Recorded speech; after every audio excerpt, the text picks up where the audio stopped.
അതിൽ ആദ്യത്തെ ഐറ്റാണിത്. ഒരു ഗ്രേ കളറ്, ഗ്രേ എന്ന് പറയാൻ പറ്റില്ല, എന്നാലും ചെറിയൊരു ഗ്രേയും അല്ല ഗ്രീനൊക്കെ മിക്സ് ആയിട്ടുള്ളൊരു ഷെയ്ഡും ബ്ലാക്കും കൂടിയിട്ട്.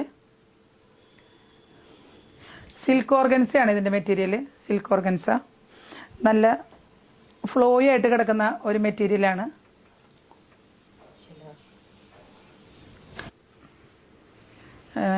ത്രീ-ഫോർത്ത് സ്ലീവിന് ഉള്ള മെറ്റീരിയൽ ഉണ്ട്. ഇതിൻ്റെ ലെങ്ത്ത് എത്ര 48ഓ 49 ഒക്കെ തയ്ക്കാൻ പറ്റുന്ന ലെങ്ത് ഉണ്ട്.